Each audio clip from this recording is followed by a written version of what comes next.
Bonsoir tout le monde. Bonsoir. Bonsoir. Bonsoir tout le monde. Bonsoir.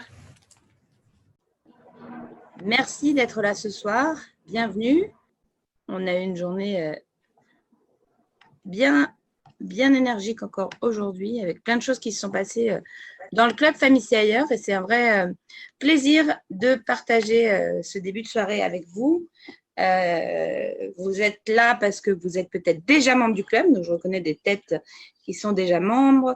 Vous êtes là peut-être parce que vous ne connaissez pas encore le club et vous êtes là pour le découvrir, peut-être à l'invitation de quelqu'un. Donc, ces personnes, évidemment, on leur donnera la parole à la fin pour vous accueillir comme il se doit dans le club Famille ailleurs. Donc, le club Famille ailleurs, c'est plein de choses. On va vous présenter ça ce soir et puis on va surtout vous raconter l'histoire du club. Parce que cette histoire, même si aujourd'hui on est encore au tout début de l'aventure, cette histoire, elle a démarré il y a plus de 20 ans. Mais ça, on va vous le raconter. Oui, à chaque fois, je dis plus de 20 ans. Et Pierre-Yves, je te vois tordre du nez. Ouais, ça fait de plus en plus de 20 ans. Mais bon, on va rester là-dessus ce soir. En tout cas, ce soir, je suis ravie. Donc, moi, je suis Marie Charvet, de vous accueillir avec Pierre-Yves Ginet. Nous sommes deux des cofondateurs et cofondatrices du club Famille ailleurs. Mais ça, c'était il y a très longtemps. Aujourd'hui, on est plus de 5000 grâce à chacun et chacune d'entre vous. Et ce soir, avant de vous raconter l'histoire, je voulais laisser la parole à Yasmine El Jahi, qui est une des membres du club, pour vous partager son club Famille ailleurs. Donc, Yasmine, je te laisse la parole et puis après, je vous propose de partager un petit PowerPoint avec quelques photos, vous raconter d'où ça vient, la vision et ce qu'on fait toutes et tous ensemble avec le grand plaisir que l'on partage. Mais avant tout ça, ce qui est bien plus pertinent, c'est de laisser la parole à quelqu'un qui en est déjà. Et c'est pour ça que ce soir, c'est Yasmine. Merci beaucoup, Yasmine, d'avoir accepté d'ouvrir le bal ce soir. Si vous voulez voir Yasmine en grand ou la personne qui parle en grand, en haut à droite, vous avez un truc qui marquait affichage intervenant ou affichage, je ne sais plus, mosaïque, je crois. Donc, vous pouvez ne voir que Yasmine. En tout cas, merci beaucoup, Yasmine. Je suis ravie ce soir de te laisser la parole pour que tu présentes ton club Famille ailleurs. Et puis ensuite, évidemment, on continuera avec plein d'autres témoignages. Merci Marie. Bonsoir à toutes, bonsoir à tous. Je ne sais pas pourquoi, mais ça me fait à chaque fois une émotion de me dire je vais partager comment je vis Famille ailleurs. Donc ce soir, une fois de plus, j'essaie de vous raconter un peu l'histoire et comment je suis tombée dedans. Je suis tombée dedans sur les réseaux sociaux, sur Instagram, et j'ai vu des posts et ça m'a bien plu. Et j'ai pris contact. J'ai trouvé un mail qui date de je sais plus quand. Et puis j'ai fini par adhérer au magazine, enfin ce qu'à l'époque je pensais était juste le magazine et je trouvais ça déjà super lors d'un spectacle de Tiffen qui est une artiste féministe. Et puis j'étais contente de profiter du magazine, d'en apprendre tout sur toutes ces femmes inspirantes dont on ne parle jamais. À chaque fois on se dit mais pourquoi est-ce qu'on ne sait pas et puis comme quand on aime quelque chose, et ben, on a envie que ça continue à vivre. J'essaye de contribuer à mon niveau à son développement. Ce qui m'a plu dans Famille ailleurs, c'est que c'était un petit peu la convergence à la fois de mon engagement féministe. Alors, j'ai pas d'engagement dans une association ni quoi que ce soit, mais j'essaie d'agir pour l'égalité au quotidien, dans mon boulot, voilà, dans mes loisirs, avec la famille, les amis. Et j'ai toujours eu envie de changer le monde. Quand je me souviens, quand on me posait la question, que j'avais 18 ans, tu veux faire quoi quand tu seras grande? Ben, j'ai envie de changer le monde, de contribuer à changer le monde. Donc finalement, participer à un club comme celui-là qui donne à voir, qui met en lumière des femmes super inspirantes dont on ne parlerait jamais autrement, ça contribue aussi à changer le monde et c'est super. Alors moi, qu'est-ce que j'y ai appris Il y a tellement de choses qui me viennent quand je me dis ce que ça m'apporte, de l'énergie, y compris quand des jours on se dit ça a été un peu dur aujourd'hui parce que des fois les jours sont pas simples, on ressort toujours des échanges ou après avoir lu le magazine avec tout plein d'énergie, on a envie de faire 15 fois plus derrière. On apprend beaucoup, on partage, on, on ose aussi. C'est ce que je me suis aperçue, c'est que le club aussi nous tire vers le haut et j'ai osé faire des choses dont je ne me serais jamais cru que j'oserais faire il y a quelques mois de ça. Et puis surtout, c'est la force du collectif et je crois que quand on veut changer le monde, il y a que ça qui marche, c'est que il faut jouer collectif et il faut faire avancer les choses une cause ou ce qui nous tient à cœur, en tout cas, de manière collective. Et je terminerai en disant que si j'en retiens quelque chose, qu'est-ce que ça m'a appris, c'est que le magazine, les super rencontres, et je pense que Marie et Pierre-Yves, vous allez rentrer un peu dans le, vous allez raconter un petit peu plus en détail. Ça m'a aussi ouvert les yeux sur le fait que des femmes inspirantes, c'était Madame Tout le Monde, et c'est aussi les femmes autour de moi.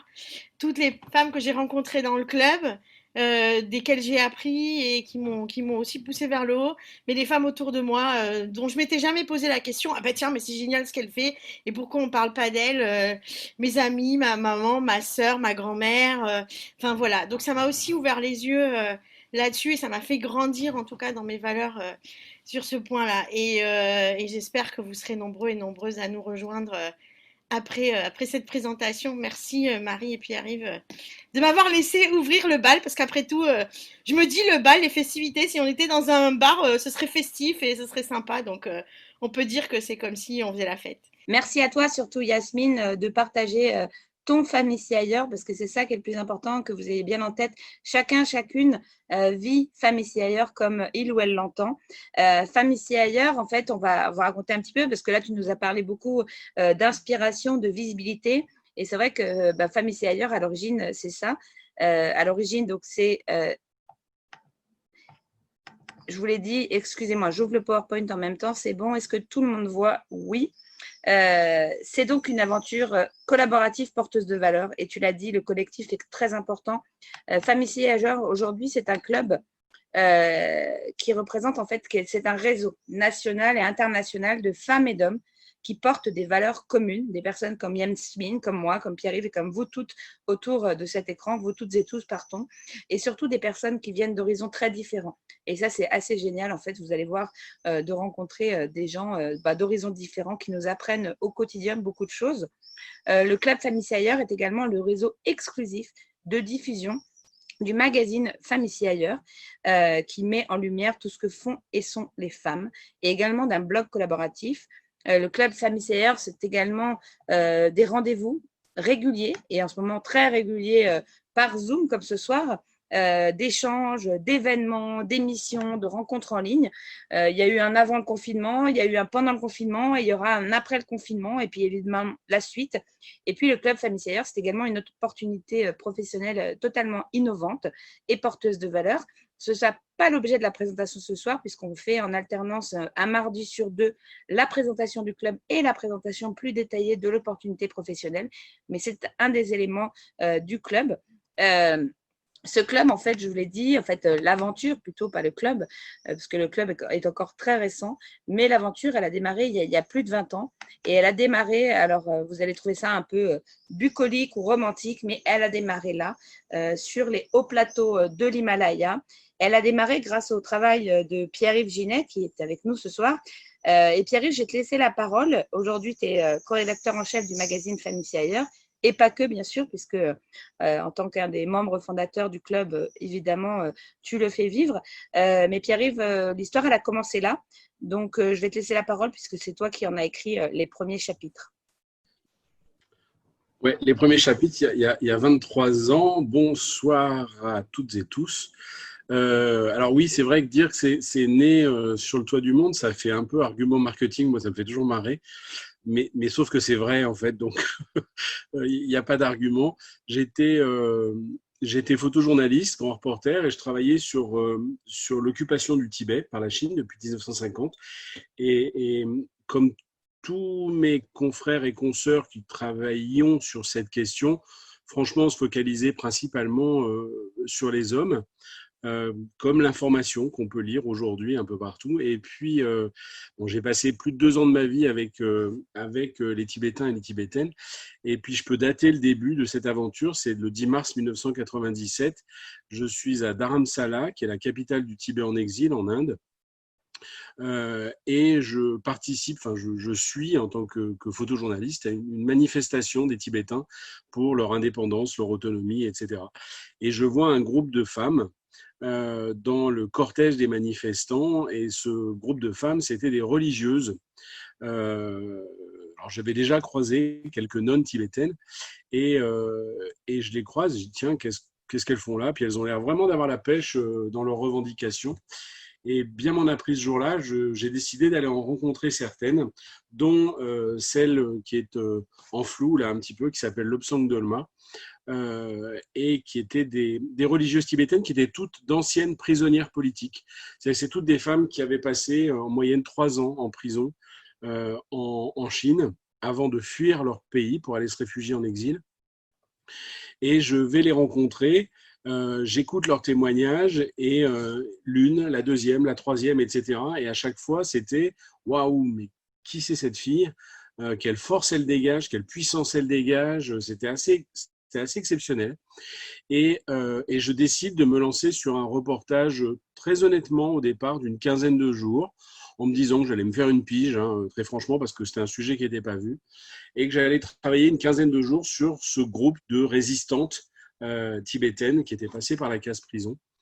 Et ces 15 jours m'ont révélé des personnages mais complètement dingues. C'était souvent des jeunes femmes, 15-25 ans, enfin 18-25 ans, on va dire. Et encore une fois, des personnages qui dégageaient une puissance. C'était vraiment le mot que je tiens à souligner. Et je me lance dans ce reportage consacré aux non-tibétaines en découvrant une résistance politique et une résistance sociétale.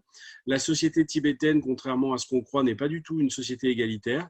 Tout en haut, vous avez les moines, puis les hommes, puis les femmes, puis les religieuses. Donc tout en bas, c'est un peu les dernières des dernières, les immariables. Il y a un proverbe tibétain qui, je crois, résume bien la situation, qui dit que si tu veux un maître, fais de ton fils un moine. Si tu veux une servante, fais de ta fille une nonne. Ces servantes, ces dernières des dernières, ce sont elles qui ont tenu la baraque de la résistance pendant toutes les années 90, pendant un espace-temps particulier. Et en fait, en me lançant dans ce reportage à la fois politique et sociétal de cette émergence d'un groupe de femmes qui bousculent les codes politiques par rapport à l'occupation, mais aussi par rapport à la place des femmes et des hommes dans la société tibétaine. Voilà, je suis parti pour 15 jours sur ce reportage et en fait, j'y ai passé 3 ans et demi en retournant, je ne sais même pas vous dire combien de fois sur place au Tibet. Alors, je ne sais pas, vous, moi j'ai un gros écran noir qui s'est mis au milieu là. Je ne sais pas s'il y a que moi. Bon, bref, je continue. Oui, on l'a, le gros écran noir. Pardon.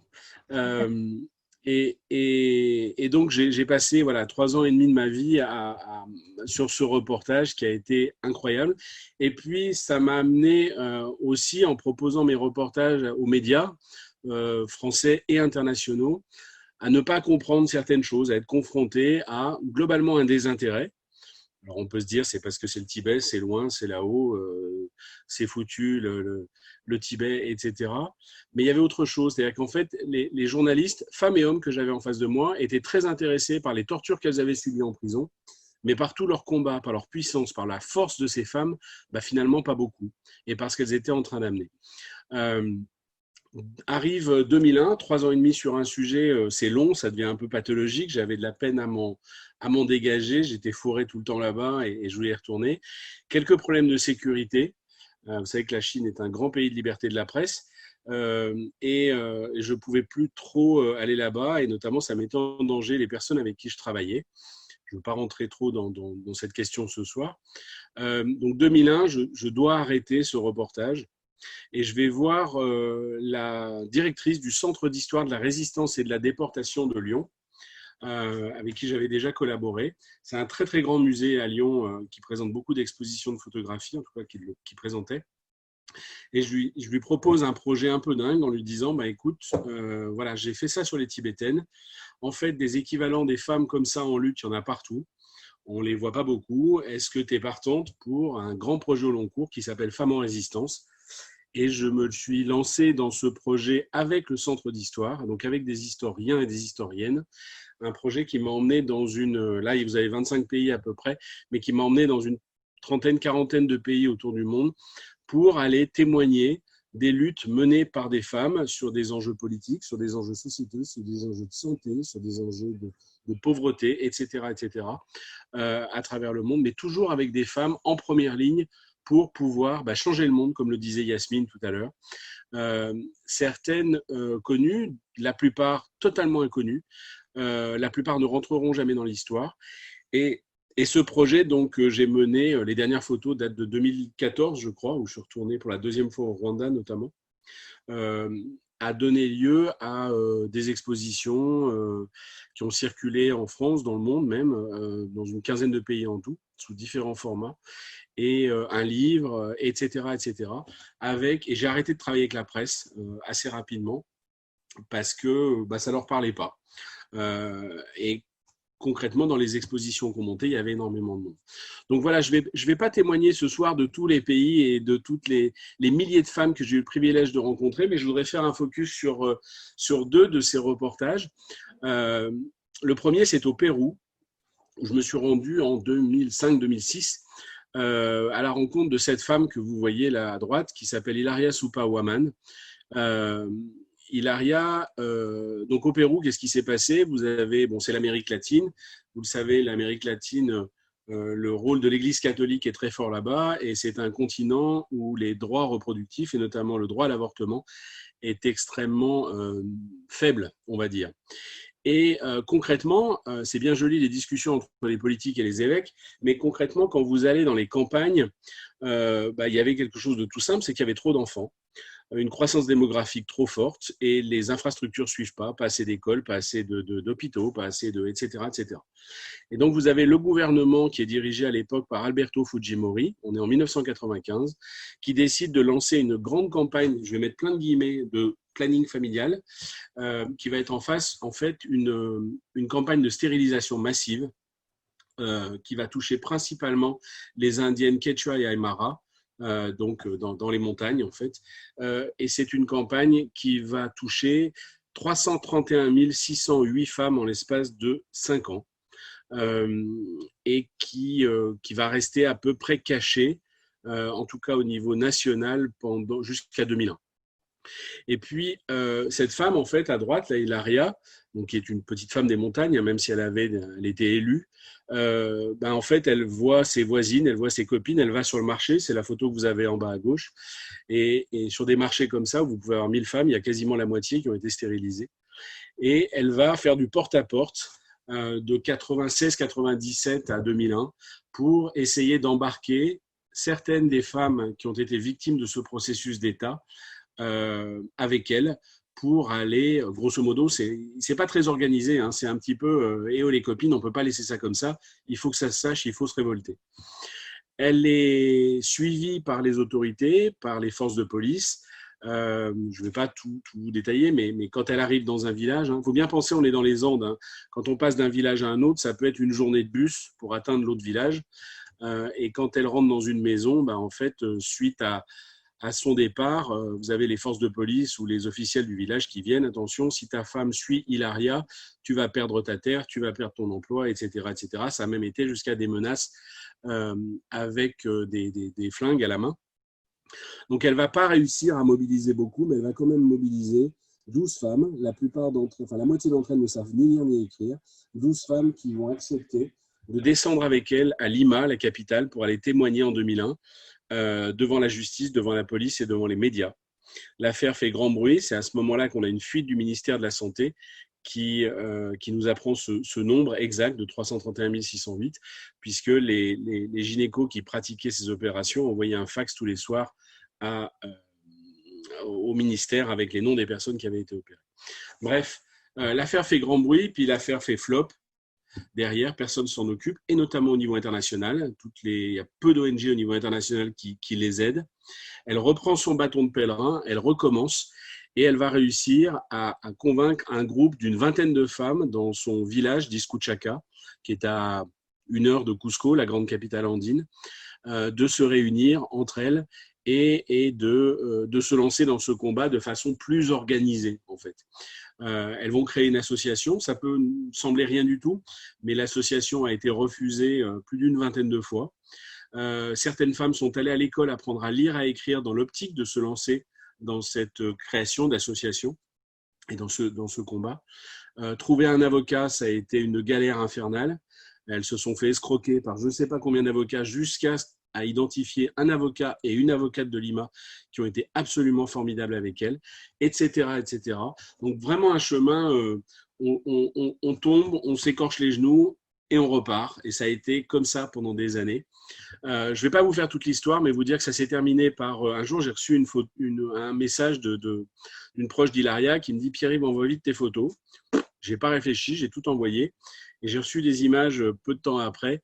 Il y avait 25 000 femmes qui défilaient à Lima, la capitale, que des femmes qui avaient été victimes de ce processus. Là, les images que vous avez, c'est la première association qui a été créée donc, au Pérou, les femmes stérilisées d'Anta. Anta, c'est le nom d'un département comme la Loire-Atlantique ou la Seine-Maritime ou je ne sais pas quoi. Et aujourd'hui, il y a des collectifs comme ça dans tout le pays. C'est vraiment partout. Elles sont organisées, elles font des manifestations tout le temps, elles foutent le boxon, parce qu'il n'y a pas d'autre terme, devant le ministère de la Santé quasiment tous les jours. Vous avez des femmes en jupette, là, vous voyez leur costume traditionnel, qui viennent devant le ministère. Et on est dans une région qui est très prude, il faut vraiment comprendre ce que ça veut dire pour elles, et qui arrivent là-bas, et quand il y a des officiels qui arrivent, elles soulèvent leur jupe avec leurs dessous qui sont maculés de sang. Et c'est des femmes de tous âges qui font ça. Le président Fujimori qui avait orchestré ça, alors il a eu une carrière judiciaire assez épaisse après des extraditions, il est revenu, il a été condamné pour des escadrons de la mort. Le fait des stérilisations avait été refusé. Elles continuent de se battre. Et on a appris il y a 2 ans que elles avaient réussi à faire déclasser l'affaire. Et l'affaire n'est pas encore jugée, mais en tout cas, elles se battent toujours et elles sont des dizaines et des dizaines de milliers à demander justice encore aujourd'hui par rapport à ces stérilisations. Ce qu'elles veulent, c'est la reconnaissance tout simplement de leur statut de victime. C'est la chose la plus importante pour elles.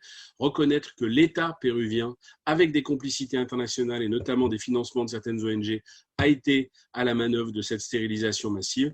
Et deuxièmement, pour certaines, obtenir une réparation financière qui leur permettra d'avoir une opération et un suivi gynécologique digne de ce nom, pour leur permettre tout simplement de pouvoir travailler au champ sans avoir des douleurs atroces tous les jours. Parce que beaucoup souffrent tous les jours de ces opérations qui ont été pratiquées. Voilà, c'est un groupe dont on a assez peu parlé, qui est assez exceptionnel. Et là aussi, on a une espèce de puissance collective, comme disait Yasmine tout à l'heure, qui se dégage quand on va là-bas, qui est assez formidable. Donc ça, c'était le premier sujet dont je voulais vous parler ce soir. Et puis le deuxième, moi, c'est celui, je vais rentrer dedans directement. Je pense que je ne vais pas être très original. Je pense que comme beaucoup de journalistes qui ont travaillé sur le Rwanda, c'est le sujet qui m'a le plus bouleversé. J'y étais 10 ans après le génocide. Je n'ai rien vu du tout du génocide. C'est juste les histoires, les témoignages. Entendre ces femmes raconter ce qui s'est passé, c'est inaudible. Donc, oui, marqué au fer rouge, je pense, par ce pays magnifique où j'ai eu la chance de retourner plusieurs fois et avec ces gens absolument merveilleux. C'est vraiment un pays que je vous conseille, et c'est pas une blague, pour les vacances. Parce que c'est un pays qui est beau, c'est des gens qui sont magnifiques, un accueil qui est extraordinaire. J'ai beaucoup d'amour pour les Rwandais et les Rwandaises. Et l'histoire en fait de ce pays et Femmes en résistance, c'est qu'en fait le génocide, on l'a peu dit, mais c'est c'est plus d'1 million de personnes qui ont été tuées à l'arme blanche en 100 jours. Et quand vous regardez le Rwanda à l'issue de ces 100 jours, vous avez 75% de la population adulte, ce sont des femmes, puisque dans le processus d'extermination, la priorité est donnée à l'extermination des hommes, puis des garçons, puis des femmes, puis des fillettes. Et donc 75% de la population, c'était des femmes après ces 100 jours. Et aujourd'hui, quand vous allez dans la région, on vous parle du miracle rwandais. On vous parle, c'est un pays il y a plein de défauts au niveau politique, on ne va pas en faire une histoire trop belle. Mais en tout cas, c'est un exemple au niveau de son développement économique, de ce que le pays réussit à faire, de ses conditions sanitaires, etc. etc. Cette reconstruction, ce miracle rwandais, j'attends toujours des articles de presse qui disent la vérité, à savoir que ce miracle a été créé à 75% par des femmes. Vraiment, toute la reconstruction du pays a été aux mains des femmes. Et puis, l'histoire dans l'histoire, c'est que vous aviez énormément d'orphelins suite à ce génocide. Et ces femmes du Rwanda, et notamment les femmes Tutsis, qui avaient vécu dans leur chair et de façon atroce le génocide, souvent elles ont été confrontées au fils d'un voisin qui était orphelin, à la fille d'un commerçant du village qui était orpheline, au fils d'un cousin éloigné qui était orphelin, etc. etc. Ces femmes qui n'avaient plus rien, leurs biens avaient été brûlés, leurs biens avaient été volés par les miliciens interamouais ou tout.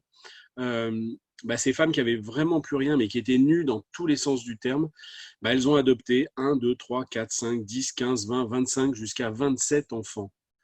Je suis en train de vous parler de centaines et de centaines de milliers d'enfants dans un tout petit pays. C'est elle, le miracle rwandais. Et moi j'ai une question, je l'aurais posée à toutes, c'est comment tu as fait pour élever 5 enfants, 10 enfants, 15 enfants? Et elles m'ont toutes donné la même réponse, c'est bonne question, je ne sais pas. Mais elles y sont toutes arrivées en fait. Et ça, c'est assez magique sur place. Et puis parmi toutes ces rencontres, moi, c'est la plus grande rencontre de ma vie, c'est Daphrose Mukangarambe que vous avez ici en photo avec sa fille Aline.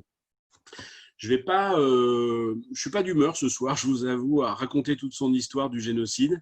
Je me sens pas assez solide ce soir pour le faire. Juste vous dire que c'est une histoire banale pendant le génocide, c'est avec toute sa famille, ses 5 enfants ont été massacrés sous ses yeux. Et elle a été laissée pour morte dans une maison, 14 coups de machette sur le corps. Vous le voyez. Les miliciens, avant de partir, ont violé Daphrose et Aline est la fille qui est née de ce viol. Et pour l'avoir vue plusieurs fois, avoir passé plusieurs journées avec elle dans sa maison, vous voyez le rire énorme qu'a cette petite fille derrière et le rire de cette maman. Moi, c'est la maison de ma vie où j'ai entendu le plus d'éclats de rire. Je ne parle pas de sourire, je parle d'éclats de rire. C'est-à-dire, elles sont comme ça tout le temps. Daphrose, c'est la reine des blagues à 2 balles toute la journée. Elle qui a vécu l'horreur. Et c'est voilà, cette maison de l'horreur, c'est là où il y a le plus d'éclats de rire. Et c'est quelque chose qui m'a… moi, j'ai passé une journée, je ne savais pas où j'habitais. Je l'écoutais témoigner. Chaque fois qu'Aline venait, parce qu'elle voulait faire une blague, on s'arrêtait. Et on riait, on éclatait de rire, et puis on venait d'entendre quelque chose d'atroce. Enfin, il y avait énormément, il y avait le pire et une vie incroyable dans cette maison. Et moi, c'est la rencontre qui m'a le plus marqué. Vous les avez en photo en bas à droite 10 ans plus tard. Donc Aline, elle voulait être médecin au départ. Après, elle voulait être infirmière. Bon, sa mère n'a jamais réussi à être tellement… elle l'a vissée à l'école. Elle l'a mis dans une école de bonnes sœurs pour essayer qu'elle soit vissée parce qu'elle n'y arrivait pas bien. Et Aline est aujourd'hui infirmière, en fait. Enfin, voilà, c'est une jeune femme adulte qui est infirmière et avec sa maman qui est toujours ultra présente auprès d'elle. Et elles sont toutes les deux… Enfin, voilà, il y a une fusion absolument dingue entre ces deux femmes aujourd'hui. Et c'est, oui, moi, la rencontre la plus grande… Enfin, j'ai eu la chance de croiser les prix Nobel de la paix, etc. Mais la plus grande dame que j'ai rencontrée, c'est elle. Et c'est une petite paysanne du fin fond du Rwanda que personne ne connaîtra jamais et qui a participé à cette grande histoire du Rwanda. Voilà, ce travail a donné lieu dans tous ces pays, a donné lieu à de nombreuses expositions d'abord. Ça a démarré au Centre d'histoire de la résistance et de la déportation avec une expo qui était prévue pour 3 mois, qui avait été un peu planifiée entre 2 grandes expos de grands photographes. Et puis finalement, ils ont tout déplacé. Ça a été prolongé 6 mois. Et il y a eu plus de 50 000 personnes qui sont venues la voir. C'était le début de l'aventure. Et puis derrière, elle a été présentée dans une quinzaine de villes en France sous une version muséale, avec beaucoup de logistique, comme vous pouvez le voir, et dont cette présentation que nous avons adorée au cloître des Célestins à Avignon pendant plusieurs mois, où je crois qu'il y a eu 15-20 000 personnes qui sont venues la voir. C'est une expo qui nécessitait à peu près 2 heures, 2 heures et demie de visite. Et j'ai eu la chance d'accompagner, je crois, plus de 600 groupes, notamment pas mal de scolaires, dans cette visite.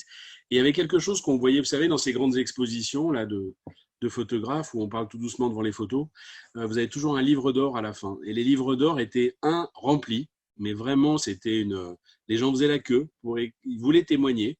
Énormément de femmes, évidemment, parmi les visiteurs et les visiteuses. Et il y avait 2 choses qu'on voyait tout le temps dans les commentaires, mais tout le temps. C'était, pourquoi on n'est pas au courant? Ça revenait tout le temps. Pourquoi on n'est pas au courant de ce qu'ont fait ces femmes? Et le deuxième commentaire, qui était presque aussi récurrent, c'était elles sont extraordinaires et c'est incroyable la pêche qu'elles nous donnent voir ce qu'elles ont réussi à faire, les montagnes qu'elles ont réussi à déplacer. C'est incroyable l'énergie en fait que ces femmes nous donnent, l'énergie que cette exposition donne, cette exposition n'étant qu'un vecteur, qu'un témoignage sur ce qu'ont réalisé ces femmes aux quatre coins du monde. Donc voilà le démarrage du Club Femmes ici et ailleurs avec ces reportages. Au départ, c'était une association. Et puis la suite a grandi. Voilà, au départ, on était 2. Et aujourd'hui, on est beaucoup plus nombreux et nombreuses. Merci. Pierre-Yves, ce soir, tu nous as transmis beaucoup d'émotions. Alors, Dieu sait que l'histoire de Daphrose, je la connais par cœur. Je n'ai jamais eu la chance de la rencontrer, mais j'avoue que ce soir, j'ai encore toute l'émotion qui me vient. Et cette émotion, moi, j'ai eu la chance de la partager depuis le début, parce qu'avec Pierre-Yves, on se connaît depuis très, très longtemps. Et au début, c'était vraiment que pour le Tibet. Et puis, c'est devenu en fait comme une drogue de rencontrer et de découvrir toutes ces héroïnes. Alors, nous, on dit souvent la cam chez Femmes ici et ailleurs, c'est pas l'héroïne, c'est les héroïnes. Et on est toutes des héroïnes de quotidien. Et vous l'avez compris, le Club Femmes ici et ailleurs, à l'origine, c'est vraiment donner de la visibilité à tout ce que font les femmes dans toute leur diversité dans le monde entier. Et pourquoi? Tout simplement pour démultiplier les rôles modèles. Les rôles modèles, en fait, c'est fondamental dans la vie. Femmes, hommes, peu importe, mais c'est fondamental, en fait, pour pouvoir se construire, pour avoir un champ des possibles plus large. Et c'est vrai que Femmes ici ailleurs, et Pierre-Yves va vous le raconter lui-même, c'est construit aussi parce que justement, toutes ces femmes dont Pierre-Yves vous parle sont totalement invisibles. Alors qu'elles font tellement de bien, ça fait tellement de bien de savoir que ces femmes-là existent et ce qu'elles peuvent nous transmettre. Et donc, c'est pour ça que dans la suite de l'histoire, de l'exposition, etc., l'association Femmes ici ailleurs, en fait, a créé des nombreuses expositions photos pour mettre en lumière. Donc, au début, c'est vraiment le vecteur de transmission de Femmes ici ailleurs, c'est les expos photos. Donc là, vous pouvez voir des expos photos qui sont présentés dans des établissements scolaires, dans des communes, dans des parcs, enfin vraiment avec la possibilité de présenter ça partout et surtout la volonté depuis le début de toucher justement monsieur et madame tout le monde, de sortir de l'entre-soi et de montrer justement que quand on montre des choses qui sont inspirantes et positives, ça peut faire bouger les lignes. L'histoire Femmes ici ailleurs, elle a eu plein d'étapes, des petites étapes, des grosses étapes. Chaque jour est une étape. Il y a une étape qui était assez importante pour nous, c'est l'année 2016 et on vous racontera un petit peu pourquoi. Cette année 2016 où notamment la ville de Paris avait demandé à l'association, donc à l'époque on était 3, de créer une exposition pour le 8 mars à l'Hôtel de Ville. Je vous rappelle que nous sommes lyonnaises. C'était un petit peu une grande fierté. Cette exposition s'appelle Grande résistante contemporaine. Elle présente des portraits de femmes emblématiques, contemporaines, mais pas que, mais surtout contemporaines. Pierre-Yves vous a parlé de prix Nobel de la paix. Elles sont toutes prix Nobel de la paix, prix Sakharov du Parlement européen, et personne ne les connaît. Personne ne les connaît et on l'a d'autant plus vécu qu'on a traîné dans l'expo pendant quelques jours et on entendait exactement ce qu'on lisait dans les livres d'or depuis le début. C'est dingue, ces nanas, pourquoi on ne les connaît pas? Et c'est pour ça qu'en fait, le travail aujourd'hui de Femmes ici ailleurs avec vous toutes et tous, c'est justement de remettre toute cette légitimité et de mettre en lumière toutes ces actions, des choses qui font du bien, parce qu'on est vraiment dans une dynamique extrêmement positive, on est dans une démarche positive et inspirante. Et je vous l'ai dit au début, Femmes ici ailleurs aujourd'hui, c'est donc un réseau, c'est un magazine, c'est des conférences. Le magazine, il a été créé fin 2012, dans le cadre à l'époque de l'association Femmes ici ailleurs. Il a été créé pour une raison simple, c'est tout ce que Pierre-Yves en fait vous a raconté n'était pas reproduit dans les médias.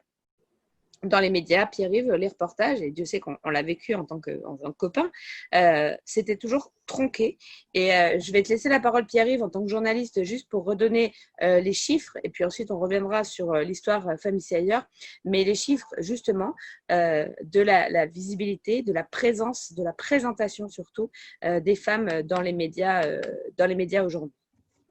Mais avant, je voudrais juste dire un mot, c'est qu'il y a tout ce que tu viens de dire, Marie, et ce qu'on voyait dans les livres d'or et ce qu'on entendait. Et moi, ça a toujours été pour moi quelque chose d'assez extraordinaire parce que c'était mon ressenti. C'était enfin, je sais pas comment le dire. Je suis toujours ému en repensant à, voilà, dire maintenant, ça fait 23 ans, ça commence à faire. Mais c'est dingue, en fait. Je suis un homme, on est en train de parler d'histoire de femmes, mais c'est dingue, en fait, toute la richesse qu'elles m'ont apportée et à quel point elles m'ont changé, en fait, tout simplement. Donc, c'est vrai que quand on était confronté à des rédactions derrière, en arrivant, en disant, elles écrivent l'histoire, ces dames. C'est pas possible de passer à côté. Et vous avez un regard qui, ouais, qu'est-ce qu'elles ont subi en prison, c'est quoi les tortures, est-ce qu'elles ont été violées, machin, et uniquement ça.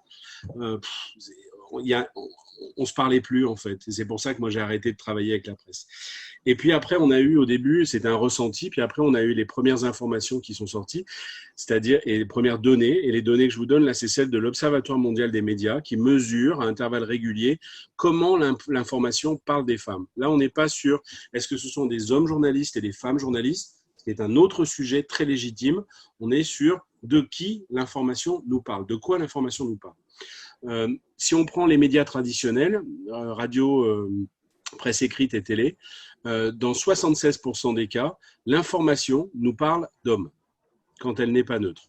Pour la presse écrite, qu'on a un peu l'impression d'être même un petit peu au-dessous, on est à 79%. Pourquoi c'est plus mauvais? Parce qu'il n'y a pas de CSA, il n'y a pas de gendarme en fait qui leur met des coups de pied aux fesses pour leur dire maintenant il faut parler davantage des femmes dans l'information. Là, on est je voudrais rajouter une chose, c'est qu'on a beaucoup parlé pendant le confinement, vous avez sans doute vu la une du Parisien, enfin voilà, toutes ces choses-là qui ont fait un petit peu le buzz. En fait, c'est juste business as usual, il n'y a rien de changé, c'est tout le temps comme ça. Là, c'était visible, ça nous a mis en colère parce qu'on voyait bien que qui a géré l'essentiel de la crise du Covid, c'était les femmes qui étaient en première ligne. Et là, ça piquait trop, en fait. Mais ces chiffres-là, ne change pas depuis une vingtaine d'années quasiment, en tout cas pour la presse écrite. Donc, il n'y a rien de nouveau là-dessus. Et puis, si on regarde, quand on parle des femmes, comment l'information nous parle des femmes, en gros, hein, si on prend le camembert que vous avez à l'écran, vous divisez grosso modo les 20% où on parle des femmes en 4. Dans un quart des cas, les femmes sont présentées dans des rôles dits féminins, la maman, l'épouse, la fashionista, etc. Et les métiers du care notamment, qui sont là-dedans. Donc, tout n'est pas négatif du tout dans cette portion de camembert. Deuxième quart, femmes victimes. L'effet de la vague MeToo, par exemple, c'est une accentuation très, très forte. Et là aussi, c'est positif des sujets consacrés aux femmes victimes. Troisième quart, c'est le seul quart qui a vraiment bougé depuis une vingtaine d'années. C'est la place occupée par les femmes politiques. Les journalistes, mes confrères et consoeurs, n'y sont pour rien. C'est juste que regardez la physionomie de l'Assemblée nationale il y a 20 ans et celle aujourd'hui, c'est plus du tout la même. Il y a les lois sur la parité qui sont passées par là. C'est plus possible aujourd'hui d'éviter les femmes politiques. Il y a beaucoup à dire sur les questions qu'on leur pose, la façon dont on les traite, mais en tout cas, numériquement, elles sont incontournables et c'est pour ça qu'on en parle plus. Et le dernier quart, c'est toutes les autres, c'est-à-dire les autres, qu'elles soient professionnelles, 2 LES, chefs d'entreprise, militantes associatives, scientifiques, sportives, etc., etc., etc. Ça, c'est moins de 5% de l'information qu'on reçoit. Donc, en termes de, tout à l'heure, on a parlé de rôle modèle, en termes de projection, il y avait une ancienne ministre qui nous a piqué une phrase et elle a bien fait de le faire, c'était « il est plus facile d'imaginer ce que l'on voit ». C'est ça les rôles modèles, c'est pouvoir se projeter. Et je pense notamment aux plus jeunes générations, que ce soit des filles ou des garçons, les jeunes filles pouvoir se projeter dans des jobs différents, dans des rôles différents, dans des postures différentes, et les garçons pouvoir aussi les projeter dans des métiers différents, dans des rôles différents, etc. C'est sûr qu'avec une représentation comme ça dans les médias, on ne risque pas de s'en sortir. On est au cœur de l'actualité avec ce camembert-là, parce qu'il y a une nouvelle mission d'enquête. Quand je dis une nouvelle, c'est que ça nous qui travaillons, enfin on est quelques-uns en France de travailler depuis une vingtaine d'années sur la question, et il y a une nouvelle mission d'enquête qui a été demandée à une députée pour aller voir pourquoi ça ne bouge pas. On lui a écrit en lui disant tout existe, tout est écrit, ça va être super rapide votre mission d'enquête. On attend les résultats pour le mois d'août. En tout cas, ce qu'il y a de sûr, c'est que tous les médias qui travaillent sur ces questions ne sont pas aidés, contrairement aux médias qui sont de facto opposés à l'égalité femmes-hommes dans notre pays. Donc voilà. Donc voilà pourquoi en fait est née fin 2012, le magazine Femmes ici ailleurs. Femmes ici ailleurs, à l'origine, c'est donc un magazine qui est porté par l'association qui s'appelle à l'époque Femmes en résistance. Aujourd'hui, c'est donc un magazine bimestriel. À l'époque, il est trimestriel. Enfin, il y a plein d'évolutions et vous verrez, quand vous serez dans l'aventure, vous aurez plein d'informations pour vous raconter tout ça. En tout cas, aujourd'hui, le magazine Femmes ici ailleurs, c'est un magazine papier. Alors, bêtement, je n'en ai pas à côté de moi, mais si quelqu'un en a, montrez-le. C'est un magazine d'information généraliste qui présente, et ça, c'est extrêmement important, et c'est validé avec tout le monde. C'est un magazine qui présente tout ce que sont et font les femmes partout dans le monde, les femmes d'hier, les femmes d'aujourd'hui, dans toute leur diversité. Et surtout, c'est un bimestriel, en fait, sans publicité. Enfin, pas surtout d'ailleurs. En plus, c'est un bimestriel sans publicité, que beaucoup disent 100% inspiration. Il y a des gens qui disent que c'est un petit peu mince. Le mot le courrier international, pardon, des femmes. Excuse-moi, Pierre-Yves, journée très longue. En tout cas, l'idée, c'est vraiment avec ce magazine de révéler l'autre partie de l'info, justement montrer ce à quoi nous n'avons pas accès avec l'information. Donc, évidemment, il faut continuer à lire ce que vous lisez, mais je vous assure qu'avec Femmes ici ailleurs, vous avez un patch supplémentaire, un truc qui vous apporte l'information qui représente finalement le monde dans lequel on vit, le monde dans lequel vivent des femmes et des hommes à peu près à 50%. Dans ce magazine, donc bimestriel, qui est diffusé exclusivement dans le cadre du Club Femmes ici ailleurs, vous retrouverez des grands reportages, des reportages qui sont produits par Femmes ici ailleurs. Ça, c'est extrêmement important. C'est de la formation totalement indépendante et ce sont des journalistes qui sont envoyés sur le terrain pour produire une vraie information. Ces reportages, ils font entre 12 et 18, parce que là, dans le dernier numéro du magazine, pour la première fois, justement, Pierre-Yves, tu en parlais de ces invisibles du Covid, toutes celles qui ont œuvré, il y a 18 pages qui leur sont réservées pour présenter justement tout ce qu'elles ont fait. Le reportage pardon, est absolument magnifique, d'émotion. Un magazine également qui présente bien entendu de l'actualité, des rencontres avec de nombreuses prix Nobel de la paix, des prix Goncourt, etc. On a aujourd'hui vraiment une diversité de sujets et de rencontres qui est énorme. Et ce magazine, en fait, surtout, moi, de ce que j'entends, puisque moi, je suis là aussi pour animer le réseau, il fait plaisir à voir, il fait plaisir à lire, il fait plaisir à prendre dans les mains. C'est vraiment un objet de plaisir. Donc, c'est un magazine dans le cadre du Club Femmes ici ailleurs que tous les membres reçoivent tous les 2 mois. Je vous ai parlé tout à l'heure de l'année 2016 en vous parlant de l'exposition à l'Hôtel de Ville de Paris. Femmes ici ailleurs, en 2016, a également été élue magazine de l'année au trophée Topcom. Donc, c'est un trophée qui est un petit peu comme un festival de Cannes pour les agences de com. Et on en rigole toujours parce qu'on s'est retrouvés entre Groupama et Nespresso, donc à obtenir ce prix. Il a également été élu meilleur média en faveur de l'égalité au Printemps des Fameuses, qui est un fabuleux festival à Nantes qui a lieu, alors cette année un petit peu différemment, mais tous les ans. Et cette année 2016, honnêtement, elle a été fatidique de façon extrêmement positive pour nous. C'est là qu'on a vraiment décidé à plusieurs de créer vraiment la suite de Femmes ici ailleurs. C'était comme un puzzle qui s'assemblait avec toutes nos histoires communes, toutes les histoires de ces femmes qui nous apportaient autant. Et c'est pour ça qu'aujourd'hui, on est extrêmement fiers que Yasmine, tu aies entamé le bal, comme on dit tout à l'heure, puisque tu es à 2000% Femmes ici ailleurs, puisque tu fais partie du réseau qui est aujourd'hui Femmes ici ailleurs. Femmes ici ailleurs, c'est un réseau de femmes et d'hommes engagés qui portent des valeurs communes et qui ont une idée un petit peu utopiste, mais pas du tout, de moins en moins, d'impacter le monde de façon extrêmement positive. Et ça, on le fait vraiment toutes et tous ensemble. Et puis surtout, on voit aujourd'hui que dans le Club Femmes ici ailleurs, on est vraiment toutes et tous d'origines totalement diverses, avec des métiers divers, etc. Et c'est ça qui est génial aussi, c'est qu'on s'enrichit chacune et chacun, non seulement des femmes qu'on découvre dans le magazine et dans le blog, mais également de chacun et chacune des membres du club. Donc, je vous l'ai dit, le Club Femmes ici ailleurs, c'est le magazine, c'est le réseau exclusif du magazine Femmes ici ailleurs. Et puis, il y a presque un an, on se rendait compte finalement que le magazine n'avait pas assez de pages. Et ça nous fait beaucoup rigoler parce que quand des gens nous disaient « mais vous êtes sûr que vous allez avoir assez de personnes à présenter, de choses à dire ?» Et en fait, on a beaucoup rigolé parce qu'il n'y a bien entendu pas assez de pages pour un bimestriel de 80 pages. Sauf que c'est déjà un boulot de dingue. Je vous rappelle que nous sommes un média totalement indépendant, avec une rédaction qui est basée à Lyon et puis des personnes qui collaborent au magazine. Le magazine, c'est 3 personnes en temps fixe et ensuite une 20 ou trentaine de journalistes qui collaborent dans chaque numéro. Et c'est pour ça qu'a été créé le blog Femmes ici et ailleurs, pour continuer à démultiplier les sources d'information, d'inspiration. Un blog dans lequel non seulement vous pouvez, en tant que membre, être présenté, mais dans lequel également vous pouvez écrire pour présenter quelqu'un, une des femmes qui vous a inspiré. Le club Femmes ici et ailleurs, je vous l'ai dit, c'est également des rencontres dans ce que Pierre-Yves disait, dans les expos. Le plus riche, c'est également les rencontres avec les gens, de partager les expériences. Et c'est exactement la volonté du club depuis le début.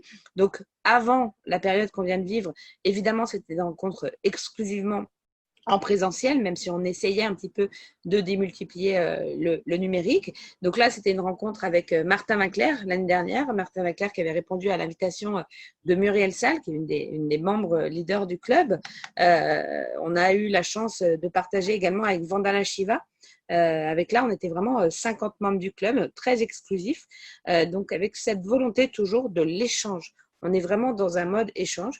Et puis, on avait commencé un petit peu les choses numériques, mais ça ne fonctionnait pas trop avec le confinement. C'est vrai qu'on a eu la chance, Pierre-Yves vous parlait du Rwanda tout à l'heure, un des grands reportages de ta carrière, Pierre-Yves, c'est également ce reportage sur la synergie des femmes victimes de violences qui a été créé et qui est présidé par Justine Masika-Biamba, qui est là à l'écran.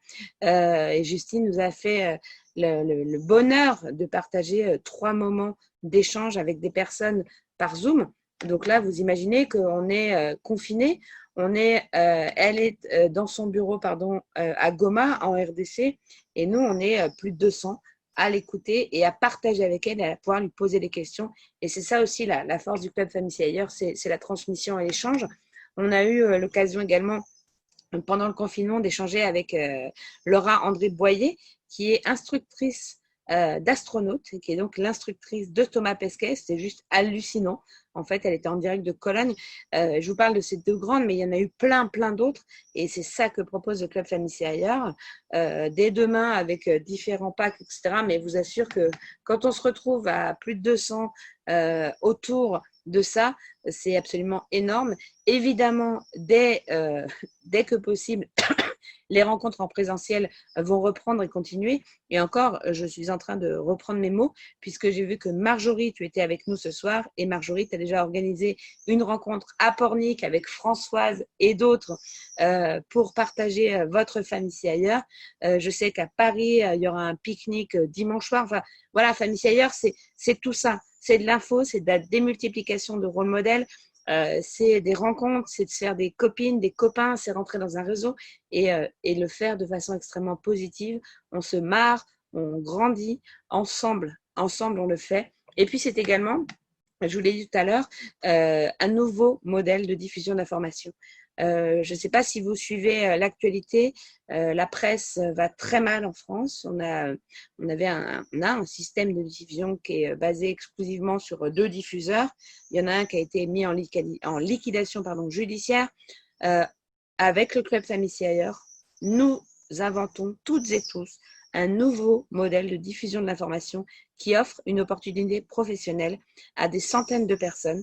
Cette opportunité est 100% inspiration et je peux vous dire que ne serait-ce qu'en rentrant dans le club, vous participez à véhiculer de l'information juste, à produire de l'information et avec ce côté extrêmement plaisant et c'est bon, je vais laisser la parole à d'autres. En tout cas, rejoindre l'aventure Femmes ici ailleurs, c'est avoir accès à tout ça. C'est donc recevoir le magazine tous les 2 mois, avoir accès au réseau, aux rendez-vous, etc., pouvoir développer cette activité. Pendant le confinement, il s'est passé beaucoup de choses. Je me permettrai de vous passer dans quelques secondes un petit film, un petit clip qui a été monté par Nathalie, une des autres qui est à l'origine de tout ça, puisque là, ce soir, c'est Pierre-Yves et moi qui parlons, mais dans l'équipe de base, il y a plein de gens qui sont toutes et tous hyper importants. Et je pense à Zora, je pense à Sarah, je pense à Aude et à tout le monde qui constitue l'équipe. Et puis aujourd'hui aussi à toutes les équipes de développeurs et développeuses. C'est absolument fabuleux ce qu'on vit ensemble. Je vous propose de passer ce petit clip et puis ensuite de laisser la parole à des personnes qui sont déjà embarquées dans l'aventure. I'm only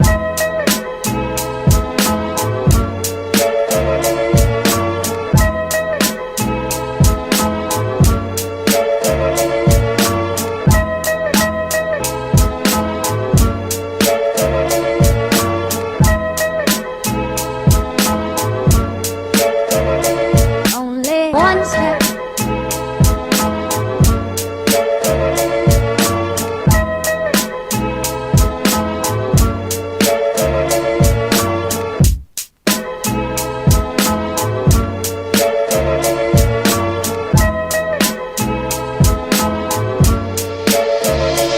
Only one step ahead of heartbreak, one step ahead of misery, one step is all.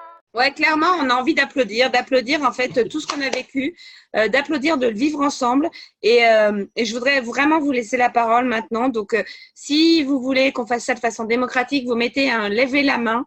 Comme ça, je laisse la parole au fur et à mesure. Mais en tout cas, je vois déjà. Alors, Yasmine, tu as entamé le bal.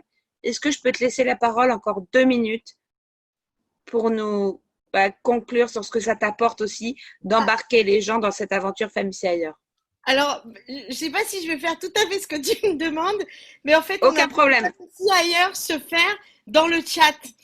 Cet après-midi, une de mes filleules qui est à Berlin, qui s'appelle Camille, qui est là, m'a dit comment je fais pour truc à Berlin. Dans le chat tout à l'heure, je suis à Berlin. Elles sont déjà 3 ou 4 à se dire il faut qu'on échange nos numéros, etc. Et on va tous aller, Berlin. En Allemagne ou à Berlin. Il y a un festival aussi. Christelle parlait de son festival. Voilà, ben ça c'est du typique Family ailleurs. On écoute, on chatte et en quelques minutes, les liens sont faits, quoi. Donc, je ne sais pas comment l'illustrer mieux que ça, quoi. Ça s'est passé sous nos yeux dans le chat. C'est génial. Donc, toutes et tous à Berlin. Ce qui est vrai que ce qui est hyper important, c'est que finalement, si vous êtes là, il y a un socle commun. Les valeurs, l'inspiration. Et puis après, il y a tout le reste. Domi, tu as été encore la première à lever la main. Bravo.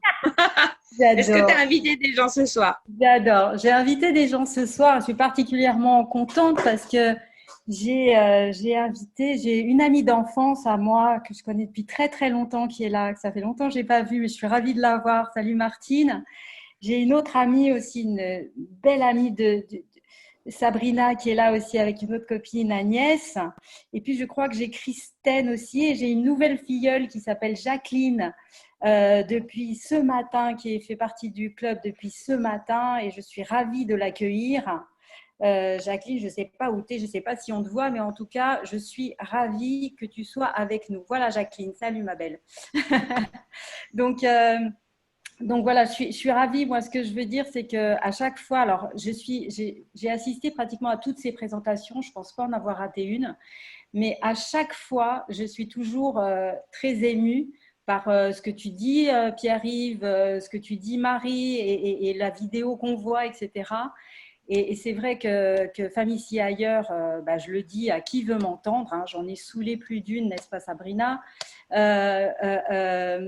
pour dire que vraiment, ça m'a changé le confinement et c'est en train de me changer la vie, même après le confinement, clairement, parce que ça m'éveille à des choses sur lesquelles je n'étais pas forcément éveillée, et c'est bien de l'être, il n'est jamais trop tard. Et puis ça fait des liens, ça crée des connexions avec des gens avec lesquels on n'aurait peut-être pas été connecté dans d'autres circonstances. Et puis, on a un super beau magazine et à chaque fois qu'on sait que le magazine est parti, on trépigne d'impatience pour le recevoir. Et ça, c'est top.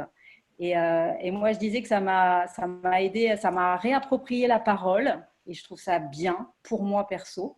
Et je disais aussi que ça faisait très longtemps que je n'avais pas eu un tel engouement pour quelque chose.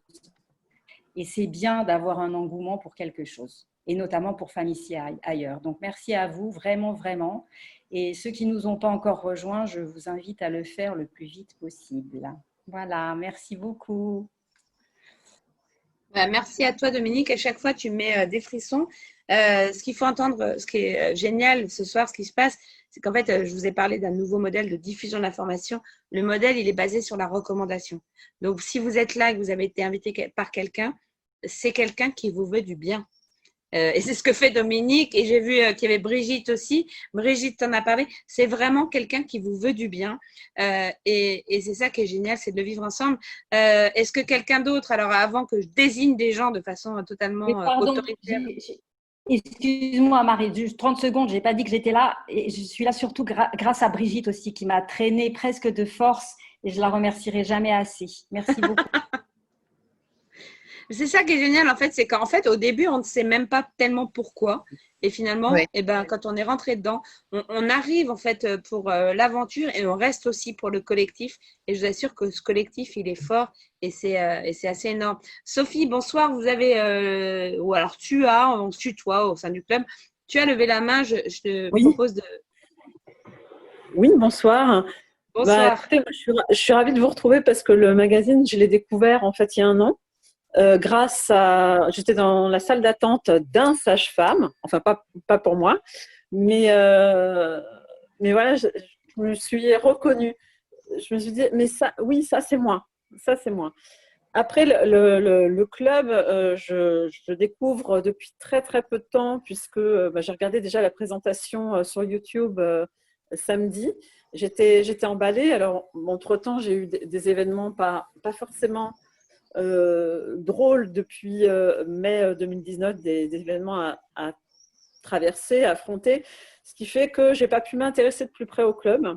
Mais là, aujourd'hui, l'engouement, il est là pour ce que j'ai vu déjà de la présentation, pour les personnes qui interviennent, pour la qualité de l'écoute, même si on chatte un petit peu en même temps, effectivement, et puis pour les propos qui sont tenus, qui m'ont l'air toujours bienveillant et qui amène également à se poser beaucoup de questions.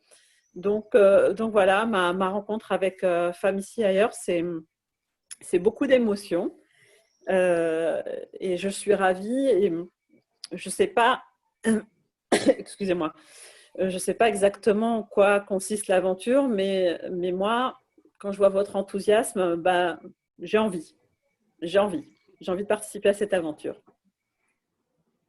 Nous, on a envie aussi. Alors, Sophie, où est-ce que tu habites? À Paris. Super. Yasmine aussi, Dominique aussi. Ça y est, tu as des nouvelles copines. C'est ça aussi. Tu m'envoies un petit mail et je te mettrai en contact avec celle de Paris. Il y a une carte également qui est de plus en plus fournie pour les personnes qui développent, puisqu'il y a des personnes qui sont simples membres et puis d'autres qui développent une activité au sein du club. Et donc, Sophie, tu vas très, très vite être mise dans la dynamique parisienne qui est en plus, il y a plein d'autres personnes. Et je pense à Corinne qui n'est pas là ce soir, mais qui m'a dit qu'elle avait peut-être quelques invités. Je pense à Françoise de Rennes aussi, qui n'est pas là ce soir, mais qui a invité des gens. Donc, je vous accueille de la part de Françoise avec grand plaisir. Et Sophie, donc note bien que dimanche soir, vous allez avoir l'info, il y a un pique-nique au parc des Buttes-Chaumont à Paris. Donc, non seulement en tant que membre, venez, mais en plus, emmenez des copains et des copines pour découvrir le club Femmes ici ailleurs. Merci Sophie et merci à ce monsieur sage-femme qui est à Femmes ici ailleurs dans sa salle d'attente parce que c'est un vrai cadeau qu'il fait à toutes les femmes qui l'accueillent. Tout à fait, merci. Merci à toi. Alors, il n'y a pas beaucoup de monde qui lève la main, mais tant pis, Marie, je vais être obligée de désigner. Oui, pardon, Pierre-Yves. Ouais, Marie, moi je voudrais rebondir. J'ai vu des messages dans le chat d'Ikram. Moi, j'ai pas lu le chat en fait. Ouais, Ikram qui disait qu'elle était au Maroc. Donc là, tout à l'heure, on a parlé de Berlin et Ikram, j'en suis à mon 3e échange avec des Marocaines là, qui veulent lancer le club sur Casa, Tanger etc. Avec des réseaux de femmes aussi marocaines qui sont en train de se lancer. Et c'est moi, ça me ramène quelques années en arrière par rapport à ce qu'on a dit. C'est-à-dire qu'au début, quand on a dit voilà ce qu'on veut faire, on ne savait pas trop exactement d'ailleurs. Et puis on était 2, on était 4, on était 10. Et les premières personnes qu'on croisait nous disaient, ben ouais, c'est vachement bien, mais vous êtes un peu dingue. Ben ouais. Et puis finalement, la semaine d'après, on était 20, et puis 40. Et puis depuis le début, on se dit, on va faire ça, chiche. On le fait. Il y a plein de gens qui nous regardent un peu bizarrement, mais ben aujourd'hui, on est bientôt 6000. Donc peut-être qu'on n'était pas si dingue que ça, en fait, finalement. Et là, on va être 500 de plus juste sur le mois. Et c'est un peu comme ça, Famille ailleurs. C'est-à-dire qu'au départ, on n'est pas nombreux. On se dit chiche, on va le faire. Il y a des personnes qui nous suivent, des personnes qui ne regardaient pas pour des bonnes ou des mauvaises raisons. Ce que tu as dit, Sophie, c'est-à-dire des moments de vie où on n'est pas obligatoirement ouvert à regarder ça. Puis finalement, c'est le moment d'après. Et là, on ressent quelque chose qui est assez formidable pour nous, pour Marie, pour moi, pour Nathalie, etc. C'est que ça ne nous appartient plus du tout. Et vous ne pouvez pas savoir à quel point c'est un pied monumental, en fait, ça, quand on est à l'origine de ça, de se dire c'est plus à nous du tout, mais c'est à vous. Et ce que ça va devenir, bah, c'est vous qui allez le faire. Tous ensemble, on va le faire. Et ça, c'est vraiment formidable. Il y a de moins en moins de gens qui nous regardent en rigolant, en disant c'est pas possible. Ça, c'est quand même assez cool aussi. Donc, bah, merci à vous toutes de nous déposséder de ça et d'en prendre possession. C'est le plus beau cadeau que vous pouviez nous faire. Donc, merci beaucoup. Bah, Et merci, bientôt le parce que Maroc. c'est vrai que. Et ouais, bienvenue de Maroc, bienvenue Ikram et toutes les autres. Et en plus, ouais, il y a beaucoup de Marocaines dans l'aventure. Et c'est vrai que quand dit Pierre-Yves nous déposséder, c'est juste qu'en fait, quand on l'a fait, on l'a pas fait pour nous, en fait. Parce que nous, on avait accès à ça. C'est ça qui est drôle, en fait. Et oui, bien sûr, parce que nous, en tant que potes de Pierre-Yves depuis 25 ans, on a accès à ça. Moi, je suis allée au Népal dans une école de non-tibétaine. Donc, petit à petit, on a accès. Et c'est juste de dire, mais non, on peut pas garder ça pour nous, quoi. Donc, franchement, vivez-le au mieux. Est-ce que quelqu'un a envie de parler? Parce que là, j'en vois plusieurs qui sont un peu cachés derrière leur écran. Je vois Nathalie, je vois Marjorie.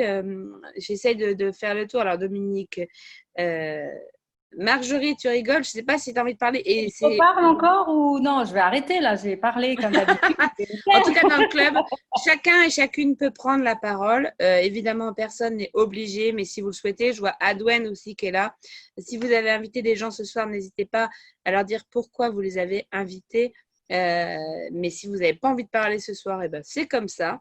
En tout cas, je pense qu'on vous a déjà partagé une bonne partie de ce qu'on vit dans le cadre du Club Famille ailleurs. Alors, Ange Mireille, il y a Christelle qui souhaite parler. Alors, pardon, Christelle, je suis désolée, je n'ai pas vu. Où es-tu, Christelle? Salut à tous. Je voulais juste dire merci pour l'invitation. C'est Ange Mireille qui m'a invité. Et merci à Marie Chavé aussi parce que j'avais zappé mon enregistrement pour le mot de passe. Et avec son efficacité, j'ai pu rattraper. Je suis très ravie d'être là. C'était très émouvant et je vais ramener aussi des personnes pour la prochaine fois. Je suis en Allemagne, en Hambourg. Et j'espère vous rencontrer en 2021 au festival pour qu'on puisse fêter FIA ici aussi en Allemagne, quoi. Merci. Mais on n'attendra peut-être pas 2021 quand même. Ben, à cause du Covid, c'est difficile quand même de faire un voyage, mais sinon, il y a d'autres événements. D'ici là, on aura nos webinaires, on pourra communiquer ensemble. Et clairement, et c'est vrai qu'avec Zoom, qu'on a beaucoup développé pendant le Covid, et puis on va arrêter de dire Covid, on va dire pendant cette période extraordinaire que nous avons toutes et tous vécue, et finalement, ça a été très positif. Donc Christelle, hâte de te rencontrer à Hambourg ou ailleurs, et puis si tu as l'occasion d'aller à Berlin, n'hésite pas à demander les contacts des membres du club à Berlin, parce que je sais que Camille, tu es là ce soir, tu es sur Berlin. Alors Céline demande comment on fait pour adhérer. C'est très, très compliqué, Céline. C'est très compliqué en fait. Le Club Famille ailleurs, c'est 5 € par mois. C'est l'adhésion de base. Donc, on reçoit le magazine, on a accès à des événements, etc. On va vous mettre un lien pour adhérer. Si quelqu'un peut le mettre, ça m'arrange. Merci Yasmine. Non, mais Yasmine. Oui, Yasmine, elle l'a mis déjà. Alors, je vous le dis à l'avance pour celles qui ne connaissent pas encore Yasmine, elle dégaine plus vite que son nom. C'est incroyable. Donc, voilà. Donc, vous avez juste à adhérer. Surtout, précisez bien la personne qui vous en a parlé. C'est comme ça. Voilà, merci Nathalie. De préciser la personne qui vous en a parlé parce que c'est comme ça que fonctionne le club. Je vous l'ai dit, c'est basé sur la recommandation des personnes qui recommandent des choses, qui recommandent à d'autres, etc. Et je vois que Michel, tu as levé la main. Je vais te laisser la parole, Michel. Merci. Ce n'est pas la première fois que j'assiste à cette présentation, ça fait quelques fois même. Et c'est toujours très émouvant. J'aime beaucoup ce que nous raconte Pierre-Yves. Il y a des petites nuances à chaque fois. J'apprends des nouvelles choses et je suis vraiment. Plus la façon, les chiffres qu'il donne sur la manière dont les femmes sont traitées dans les médias, etc. Je trouve ça très impressionnant. Moi, j'ai rejoint le club en octobre dernier, surtout au travers du magazine que j'ai dégusté tous les mois. J'ai vraiment apprécié. Et puis le confinement a fait que je m'y suis un peu plus impliqué et j'ai découvert ce qu'il y avait, tout ce que faisait le club Femmes ici et ailleurs. Je trouve ça assez génial. Je pense que c'est vraiment un super outil pour aller vers l'égalité femmes-hommes qui me semble vraiment indispensable pour que le monde tourne un peu plus rond. Et j'avais invité mon beau-fils que j'aime beaucoup, qui n'a pas pu venir une fois ou deux, mais qui est là quelque part ce soir, je dis qu'elle. Et j'espère qu'il nous rejoindra parce que je pense que c'est bien aussi qu'il y ait quelques hommes, même si il n'est pas question qu'on s'impose, mais bon, c'est une question, je pense que ça a du sens. Et en plus, ma fille, Lauriane, que je n'avais pas invitée, est là quand même, et au contraire, ça me fait super plaisir parce que je ne l'ai pas vue depuis quelques temps, et je l'ai vue grâce au Zoom. Mais voilà, c'est ça aussi, Femmes ici ailleurs, c'est retrouver des gens qu'on n'a pas l'habitude, qu'on ne voit plus depuis un petit moment. Donc c'est génial. Merci Michel. Je crois beaucoup à la puissance de Femmes ici ailleurs, qui n'est ni un parti politique, ni un syndicat, mais qui peut être un super outil pour faire avancer les choses. Écoute, ouais, c'est super bien résumé. Et puis en plus, je pense que chacune, dans le cadre du club Femmes ici ailleurs, on fait ça tellement avec le cœur. Que c'est fort. Marjorie, tu as levé la main. Tu vois, je ne voulais pas t'obliger, hein, parce qu'on n'oblige jamais personne. C'est le principe du club Famille ailleurs. Tu as levé la main. Je vois que Brigitte a levé un petit doigt aussi. Je serais obligée de laisser la parole à Brigitte aussi. Non, avec grand plaisir, Marjorie. Bonsoir. Bonsoir à tout le monde. J'étais obligée de prendre la parole en fait, parce que franchement, quand je vois ce qui se passe dans la discussion, j'ai juste envie de dire, comme d'habitude, en fait, Femmes ici ailleurs, c'est magique. Mais tellement. En fait, je l'ai encore dit ce matin, Femmes ici ailleurs n'a pas de frontières, parce qu'on parlait de club, certaines personnes étaient un peu perdues. Et la preuve, elle est là. Berlin, j'ai vu le Kenya passer, le Maroc dont on a parlé. C'est juste un truc de dingue. Donc tu disais, Pierre-Yves, que quand vous prenez pour des fêlés, on est complètement barré en fait, et je pense que c'est. Et là, vous voyez, vous n'êtes pas tout seul à être complètement barré. On est de plus en plus, et franchement, c'est juste top. Si je devais vous parler de Femmes ici ailleurs, je vous dirais juste que moi, ça a aussi changé complètement ma vie. Ça m'a aidé à me reconstruire, à finaliser ma reconstruction.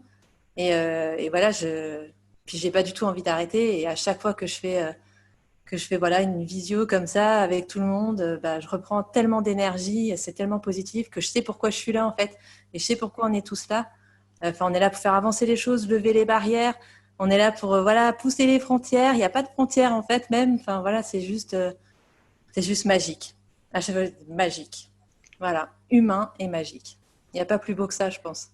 Et d'aller plus loin dans l'aventure, je pensais pas aller aussi loin dans cette aventure. Mais en fait, c'est plus fort que moi. En fait, c'est qu'est-ce que vous voulez faire? Franchement, il n'y avait rien de plus passionnant que de faire ce qu'on aime. Donc voilà. Merci à vous en tout cas, parce qu'on ne serait pas là sans vous. Marie, Nathalie, Pierre-Yves. Voilà. Tu sais, Marjorie, on ne serait pas là sans vous non plus. Hein. Ouais, mais. Donc merci à tous et tous. Et puis alors, je vous donne un petit. Je vais vous spoiler 2 secondes un truc. Donc, si vous adhérez jusqu'à ce soir, 23h59, vous recevrez le numéro du magazine en cours. Et dans le prochain, qui est chez l'imprimeur en ce moment, qui sera expédié vendredi, vous aurez un magnifique, et alors Marjorie, magnifique témoignage, puisque dans le magazine, il y a une page témoignage, et j'ai pas de mots. Merci. Merci à toi.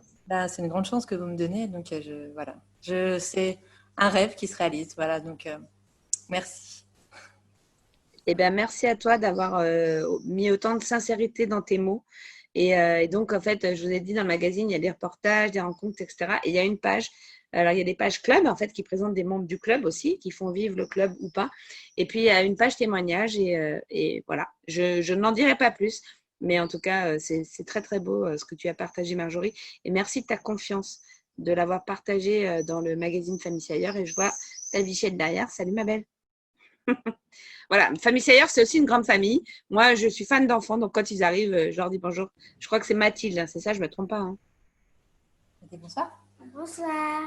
Salut, Mathilde. Voilà, une des plus jeunes membres du club Famille Ailleurs. Brigitte, tu as levé la main ou c'était semblant? Tu vas rigoler. Non, je crois que je voulais faire autre chose, mais écoute, tant qu'à faire, je vais la lever quand même. Merci, maintenant que tu es là. Maintenant que je suis là. Donc déjà, je voulais vous dire que je m'appelle aussi Brigitte et c'est moi qui ai donc traîné. Donc c'est mon nouveau truc maintenant, Dominique, qui parle toujours aussi bien. Donc je suis toujours fière comme filleule. Oui, donc c'est effectivement toujours des aventures. Je crois qu'on pourrait passer la soirée à vous raconter chacune et chacun. Merci Michel, notre FIA, merci Pierre-Yves aussi évidemment, notre FIA que nous n'aurions jamais fait le tour de tout. J'ai embarqué ce soir, alors Laurence, moi je suis très contente de voir que tu es là. Normalement elle devrait sourire, hein. Elle ne va pas prendre la parole, je la connais un peu, elle ne prendra pas la parole tout de suite, mais je suis sûre, Laurence, que d'ici un mois, tu auras forcément pris la parole sur un des Zooms. Ça, tu peux me faire confiance, et parce que c'est ça l'aventure, et c'est chacune de nous, voilà, nous grandissons sans le savoir, et FIA, on ne l'a pas dit, mais ça donne des ailes. Ça donne beaucoup d'autorisation et c'est génial, voilà. Et juste pour Laurence qui est sur Montpellier, alors, est-ce que Pierre-Yves, Marie, vous pouvez me dire si… Il me semblait qu'il y avait quelque chose qui avait démarré sur Montpellier. Est-ce que c'est mon imagination ou est-ce que c'est ça? Il y avait quelque chose ou non? Il y a un club qui commence à se faire sur Montpellier. Je sais qu'il y a Avignon, oui, tu me dis oui, Pierre-Yves. En fait, comme on dit, il n'y a pas un club. Non, on est d'accord. Non, juste pour dire, oui, il y a des personnes dans le coin qui commencent à faire des choses. Donc, s'il faut mettre des gens en commun, mais évidemment, et c'est toute la force du truc, c'est la force du collectif, puisqu'en fait, on est toutes et tous indépendants là où on est. Mais par contre, se retrouver entre membres du club, donc il suffit. Et là, on est en train de vraiment de grossir la carte et je vais vous la montrer en laissant la parole à Pierre-Yves par rapport à Montpellier. Moi, je cherche la carte. Pierre-Yves, je te laisse la main. Oui, il y a des personnes à Montpellier. Il y a une équipe qui est en train de bien se développer sur Avignon, Aix, Montpellier et tout le triangle là que je viens de dessiner et qui se réunissent et qui ont hâte de produire des choses. Il y a déjà eu des événements en présentiel sur Montpellier et dès qu'on sera vraiment déconfiné, ça va repartir. Donc le collectif est déjà vivant là-bas. Et puis après, cette question de est-ce qu'il y a quelqu'un, c'est toujours on a toujours envie de démarrer avec quelqu'un, mais tous les endroits où il y a vraiment beaucoup de vie aujourd'hui, ça a toujours démarré d'une personne qui s'est dit bah tiens, moi je vais le faire. Et qui était accompagné par le réseau ailleurs, etc. N'est-ce pas Marjorie, par exemple, qui vient de parler juste avant à Pornic? Marjorie, elle était toute seule. Et puis là, elle n'est plus toute seule du tout, puisqu'elle a relancé les premières réunions déconfinées du club un peu. Donc, c'est aussi simple que ça, c'est de se dire on va le faire. Et puis finalement, déjà, dès qu'on est une, on a vite fait d'être deux. Et puis après, ça va vite. Mais il y a des gens à Montpellier, oui. Super, merci pour la réponse. Il y a déjà des… Ouais. Et merci Brigitte aussi d'embarquer autant de gens avec toi et d'être, comment tu as dit, avec Dominique, mais il y a une histoire, mais vous la connaîtrez quand vous adhérez au club, cette histoire de Dominique qui a dit oh non, finalement je ne vais peut-être pas rester et qui aujourd'hui est totalement non seulement accro mais développeuse. Je veux juste vous partager et pour répondre aussi à une question de Françoise qui m'écrit en message privé. La carte des développeuses Famille Ailleurs, elle est là, elle est sur le site internet. Donc, vous voyez, vous pouvez trouver des gens. En revanche, les personnes qui sont dessus sont les personnes qui ont demandé à l'être. On n'a pas le droit de mettre une adresse mail, etc. Si vous voulez, en tant que développeuse, être mise sur le truc, il suffit de demander et nous, on vous rajoute. Donc, ça, c'était un petit peu plus sur la partie développement, mais en tout cas, sur la partie vie du club, là, voilà, là, on commence à revivre des choses en présentiel. Ah ben je veux bien, mais allez-y. Non, c'est pas moi qui l'ai fait, il faut envoyer un mail. C'est Nathalie, parce qu'on a… Oui, désolée. Les adhésions, c'est Sarah et Zora. Enfin bref, tout ça pour dire qu'en fait, on vit un truc de dingue grâce à vous toutes et tous. Et puis surtout, moi, ce qui me fait me lever le matin, c'est de me dire qu'avec tout ce qu'on fait ensemble, on contribue à apporter du positif et à impacter le monde de façon positive. Je pense que, tu vois, tout à l'heure, tu disais, Yasmine, voilà, quand j'étais petite, je disais ça. Et moi, je pense que je ne savais pas, mais c'est vrai que faire des choses bien, c'est pas mal quand même. Donc voilà, en rejoignant le club Famille ailleurs, vous faites quelque chose de bien et vous pouvez en plus le partager. C'est tout ce qu'on vous propose de faire. Et puis, je vais laisser la parole à Pierre-Yves parce qu'en fait, Pierre-Yves, à chaque fois, je vous le dis, il m'envoie des messages privés. Et là, il me dit, tu peux me laisser teaser sur les rencontres à venir? Oui, Pierre-Yves, je te laisse teaser sur les rencontres à venir. Et arrête de m'écrire en privé parce que je balance à chaque fois. Marie, je n'ai pas compris ce que tu as dit. Par rapport à quoi, Caroline? Teaser. Teaser, c'est annoncer ce qui va se passer. Ah oui, attends, juste avant de te laisser la parole, Pierre-Yves. Vous savez, le Club Famille ailleurs se développe grâce à des personnes qui en parlent. On avait lancé un challenge pour plein de gens, pour faire adhérer d'autres personnes. Il y a plein de personnes qui ont remporté le challenge. Si vous êtes invité ce soir par quelqu'un qui vous a donné envie de venir, faites-le avant ce soir. Ça lui permettra aussi de remporter son challenge. C'est quand même vachement important parce que ça fait partie de l'aventure. C'est super excitant. Donc, faites-le dès ce soir. Comme ça, au moins, ce sera dans le challenge. Et évidemment, on va relancer un challenge un peu rigolo sur l'été. Et Pierre-Yves, je te laisse annoncer ce qui va se passer dès demain soir et au moins jusqu'à la mi-juillet. Ouais, je vais teaser, donc annoncer les rencontres à venir parce que je trépigne à chaque fois tellement je suis content de ce qui s'avance tout le temps. Juste pendant l'été, on va la mettre être un peu plus avec un rythme un peu inférieur. Mais d'ici là, rien que cette semaine, et donc si vous inscrivez, vous pourrez assister à ces rencontres. Cette semaine, on va avoir le grand honneur d'accueillir Mercedes Serra. Mercedes Serra, c'est une des plus grandes chefs d'entreprise françaises. C'est la patronne fondatrice de BETC et donc qui est la plus grande agence de pub en France et au niveau européen dans le top 3, je crois. Et c'est une femme qui a, quand on dit patronne du groupe de pub, etc., c'est une femme qui a des engagements mais multiples depuis très longtemps, qui a une histoire personnelle qui est assez exceptionnelle. Elle en parlera, je ne vais pas en raconter plus, mais qui est arrivée immigrée catalane en fait à une époque passée avec ses parents qui sont venus chercher la République et fuir le franquisme. Et qui est très, très engagée pour les droits des femmes, qui est très, très engagée au niveau de la cité de l'immigration aussi. C'est une actrice majeure en fait du paysage français et qui nous a accordé 1 heure de cette semaine. Vous pourrez échanger avec elle, lui poser vos questions et avoir vos réponses et ses réponses. Et puis, je peux déjà annoncer qu'il y aura des punchlines parce que c'est quelqu'un qui n'a pas du tout sa langue dans sa poche. Et c'est toujours un grand moment de l'écouter parler. On aura Louise Puyot qui va nous parler de son formidable reportage sur cette équipe de basket handisport du Cambodge qui déborde de joie et qui est dans le dernier magazine. Et c'est une demande que nombre d'entre vous nous avez fait passer. Et Louise vous parlera voilà, on aime bien nous créer des rencontres entre les journalistes qui ramènent des reportages, des histoires de femmes et le public pour pouvoir partager ça en direct avec vous. Nous aurons à nouveau Claudine Monteil qui vient, je crois que ça a été un des grands moments du confinement. Claudine est la biographe et une amie de Simone de Beauvoir. Et si vous avez envie de passer un moment d'1 heure, 1 heure et demie, voire 2 heures avec Claudine, parce qu'on ne sait jamais combien de temps ça dure, et avoir l'impression d'être dans le salon de Simone de Beauvoir, dans ces années les 70, on va dire, venez l'écouter parce que c'est outre que c'est une personne extraordinaire, c'est une raconteuse d'histoire extraordinaire et qui fait vivre cette grande histoire des femmes avec des majuscules un peu partout. Voilà pour les 3 moments que je voulais souligner. Aujourd'hui, le club est à la rentrée, ce sera la même chose, en plus de tous les événements présentiels, en plus du magazine, en plus du blog, en plus du réseau, en plus de... Voilà, c'est chaque semaine 2 rencontres, conférences comme ça, avec la possibilité pour vous de poser les questions à nos invités.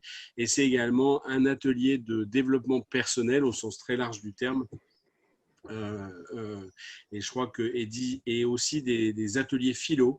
Moi, je suis assez fan de ces ateliers, avec un atelier la semaine prochaine, je crois, sur le thème de l'audace.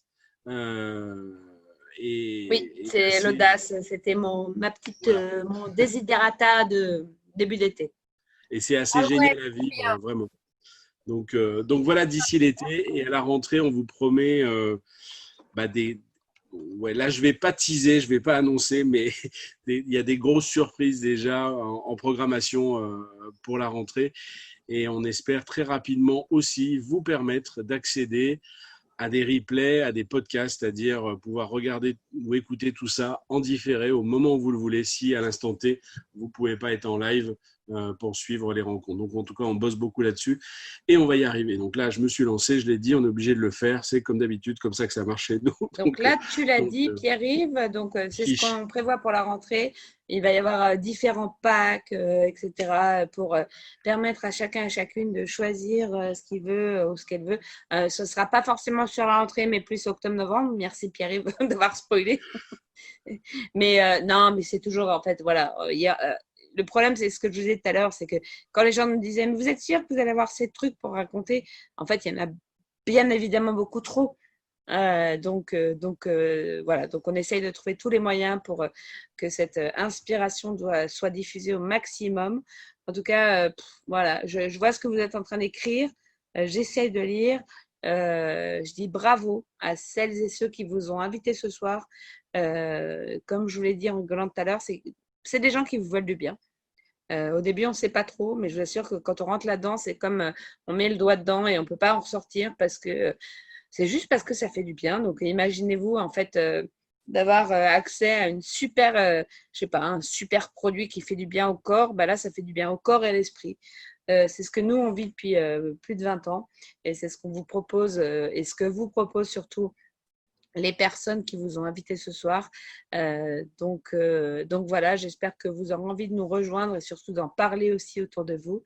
Et puis, je vous rappelle que si vous adhérez jusqu'à ce soir, vous recevrez le magazine d'avant et le magazine d'après. On en parlera dès demain dans le cadre du club. Mais en tout cas, il va être, enfin il est, parce que je l'ai lu, il est génial comme d'habitude. Donc bravo aux journalistes aussi, que je ne suis pas bien sûr. Et puis, très, très belle soirée à toutes et tous. Merci.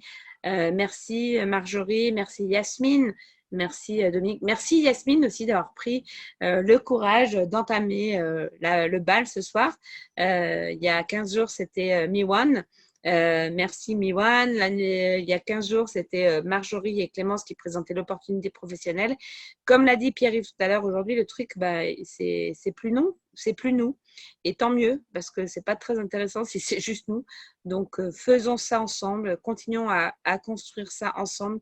Et vraiment, j'assure que c'est que du plaisir. Je vous souhaite une très, très belle soirée et à très vite, j'espère.